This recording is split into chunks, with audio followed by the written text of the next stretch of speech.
فلسطین کے لیے ایک بڑا دن ہے۔ آئرلینڈ، ناروے اور اسپین 28 مئی سے باضابطہ طور پر فلسطین کو ایک ریاست کے طور پر منظوری دینے کا اعلان کر چکے ہیں۔ یہ اعلان ایسے وقت میں کیا گیا جب غزہ میں ہلاکتوں کی بڑھتی تعداد اور انسانی بحران سے پوری دنیا غصے میں ہے۔ فلسطینی کشیدگی کا حل تلاش کی کوشش ہو رہی ہے۔ یہ ایک تاریخی فیصلہ ہے جو یقینی طور پر دنیا میں نیتن یاہو کے خلاف اٹھ رہی آوازوں کو اور اونچا کرے گی۔ فلسطینیوں نے ان اعلانات کا استقبال کیا۔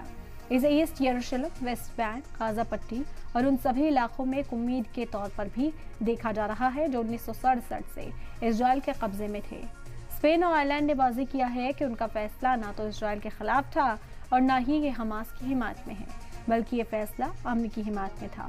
لیکن اس فیصلے سے اسرائیل پوری طرح سے بھڑک گیا اور اس نے اس کی سخت مذمت کرتے ہوئے تینوں ملکوں سے اپنے سفیروں کو واپس بلا لیا ہے۔ اس ہفتے اسرائیل کے لیے یہ دوسرا جھٹکا تھا۔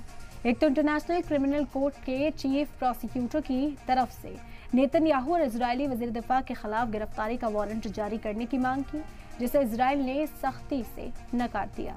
اس فیصلے کے جواب میں اسرائیل کے شدت پسند نیشنل سیکیورٹی منسٹر بین گویر نے الاقصی مسجد احاطے کا دورہ کیا۔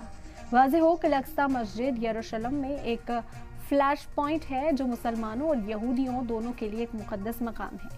نیتن یاہو کی سرکار فلسطینی ریاست کی مخالفت کرتی ہے۔ ان کا کہنا ہے کہ اس کا حل صرف بات چیت سے ہی ہو سکتا ہے۔ نیتن یاہو جن سیدھی بات چیت کا ذکر کرتے ہیں وہ 15 سال پہلے ہی ختم ہو گئی تھی۔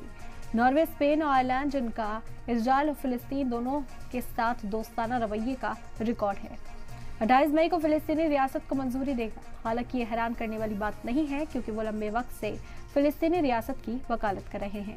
اب کیا ان فیصلوں کا غزہ میں جنگ پر کوئی اثر پڑے گا؟ یہ تو فی الحال مشکل لگ رہا ہے، لیکن اس سے ایک مستقل حل کے لیے ایک کوشش کی طرف دنیا کے دھیان ضرور کھینچا ہے۔ پچھلے ہفتوں میں کئی یورپین یونین ممالک نے فلسطینی ریاست کو منظوری دینے کی اپنی پلاننگ کا اشارہ دیا ہے، لیکن اسرائیل کا قریبی امریکہ اس معاملے پر کہاں کھڑا ہے؟ امریکہ کے ساتھ ہی برٹین ان ممالک سے ہیں جو اسرائیل کے ساتھ ایک آزاد فلسطینی ریاست کی بھی حمایت کرتے ہیں۔ ان کا کہنا ہے کہ بات چیت کے ذریعے کیے گئے معاہدوں کا حصہ ہونا چاہیے۔ اسے 2 اسٹیٹ تھیوری کہا جاتا ہے اور اسے ابھی بھی ہندوستان سمیت کئی ممالک امن کی راہ کے طور پر دیکھتے ہیں، لیکن یہاں چیلنج یہ ہے کہ ایک دہائی سے زیادہ وقت سے یہ بات چیت بند پڑی ہوئی ہے۔ Today, Ireland, Norway and Spain are announcing that we recognize the state of Palestine. Each of us will now undertake whatever national steps are necessary to give effect to that decision. To the people of Israel, I say today, Ireland is resolute and unequivocal in fully recognising the state of Israel and Israel's right to exist securely and in peace with its neighbours.